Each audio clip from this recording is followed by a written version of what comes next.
What's going on, everyone? Jeremy here from The Quartering, and I'm sorry if this video I look a little disheveled. I'm still getting over the untimely termination of Poppy Gloria from Pew News, but I also have to go pick up my old man. I'm taking him to go see John Wick 3, Parabellum. I'm excited. I'm a John Wick fan. Yes, I know John Wick 2 wasn't as good as John Wick 1, but I hope John Wick 3 is at least better than John Wick 2. Watch my Twitter account for my official reaction later today.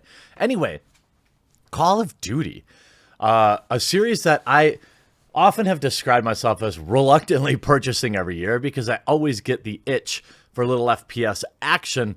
Although I will admit, without story mode, I've become even less interested in it in every year, although it still remains installed on my computer and a nice little stress reliever if I want to just, burn up some time or something like that, or take out some, just turn my brain off for a little bit, have a little fun.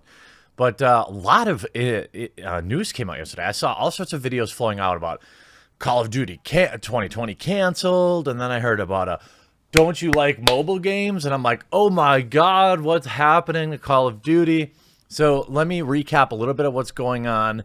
There seems to be some drama between the studios that were working on Call of Duty. Essentially, there was tension between Sledgehammer and Raven, which is based in Wisconsin, whose staff are said to have argued frequently during the past year of development on Call of Duty 2020. Two people familiar with the project described it as a mess.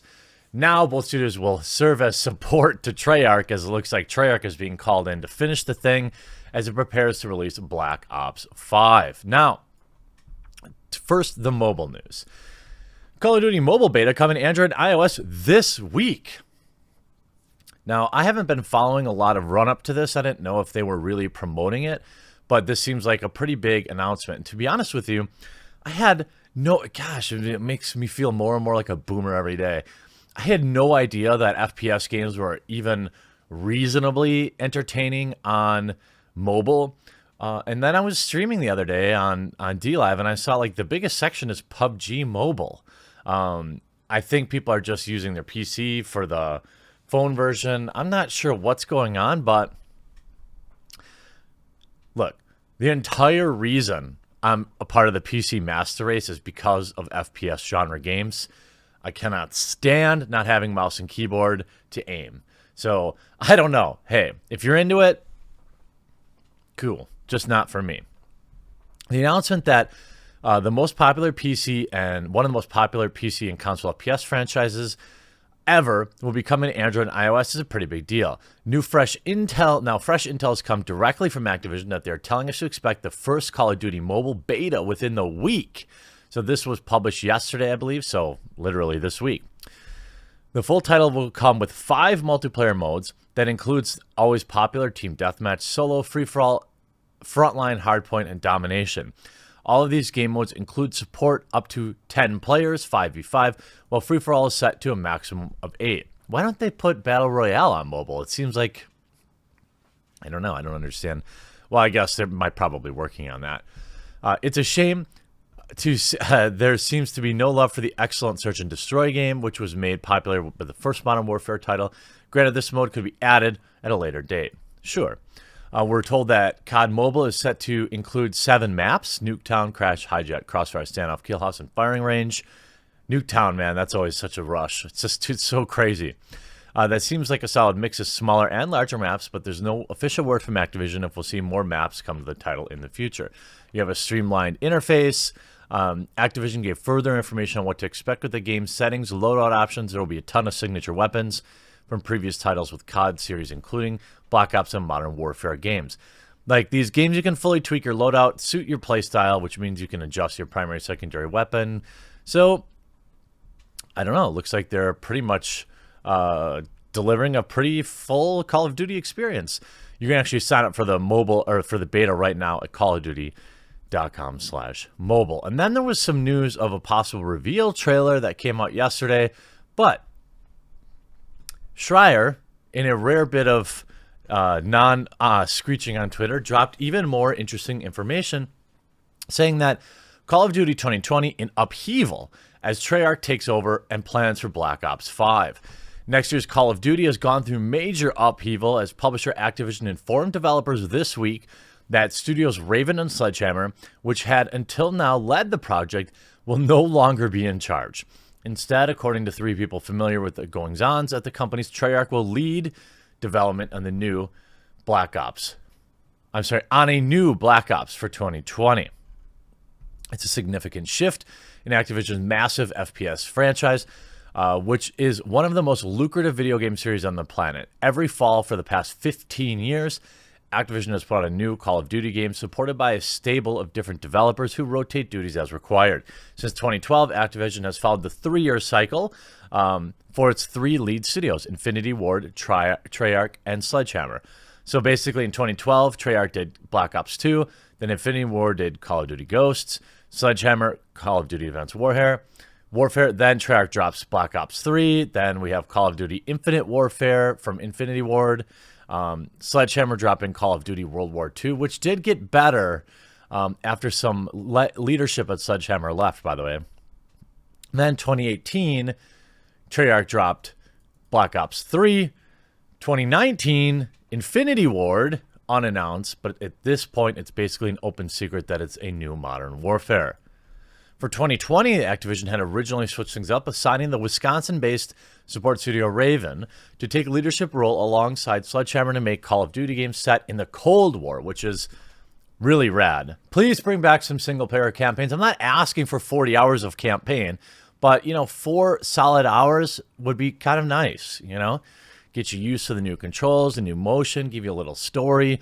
I mean, it's such a missed opportunity for Call of Duty, especially if we're going to use real life historical settings to give people a little history education, a little history lesson on what was going on. Pick a couple famous battles and do them. But don't retcon them, please, and swap everybody with what.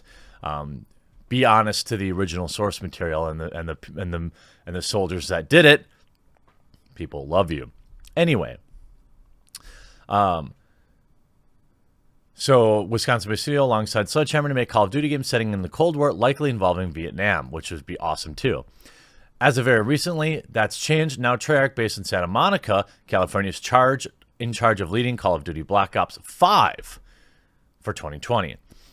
According to those briefed on the overhaul, Treyarch will take creative support or leadership of the new Black Ops, while Raven and Sledgehammer will serve as support studios for the game. Get wrecked.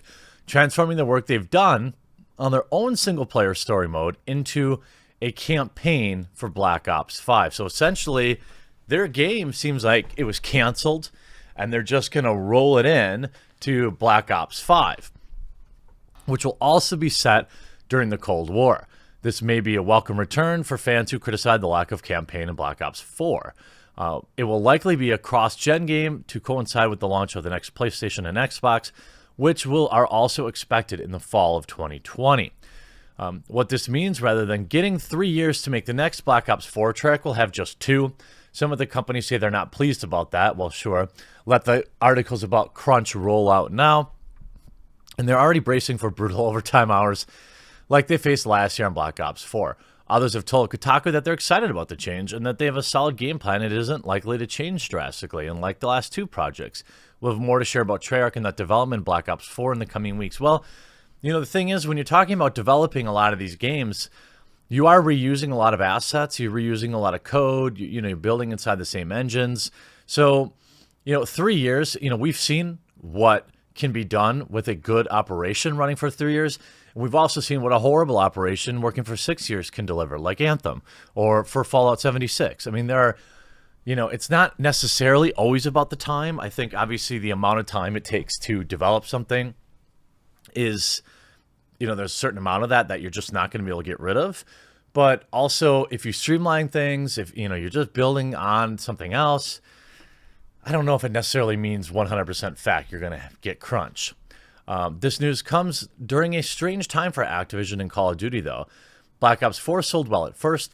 We've heard it hasn't quite had the revenue that Activision's bean counters were hoping for. Well, no game ever does for these giant, super huge mega corporations.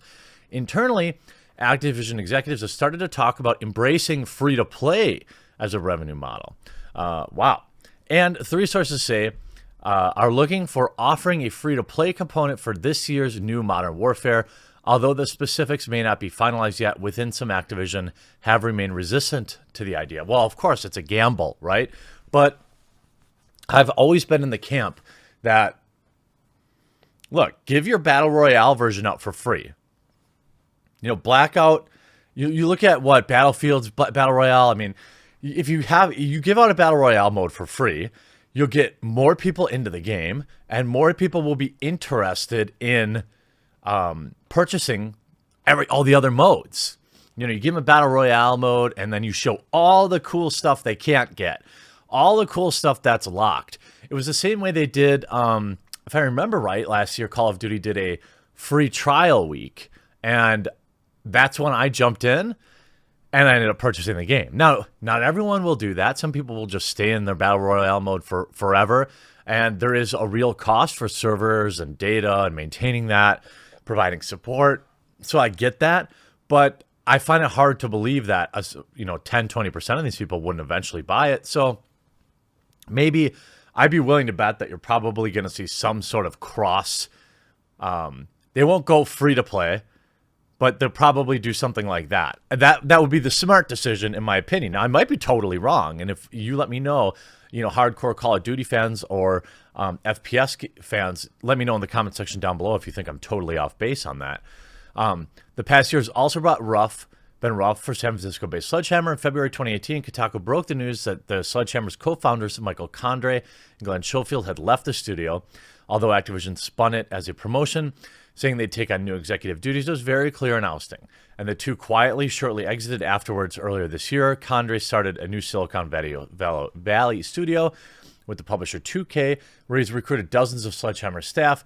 The studio has been hemorrhaging employees over the past few months, much to the dismay of those who remain. Well, I mean, you oust the president's going to go, and they're probably going to take the best people you have.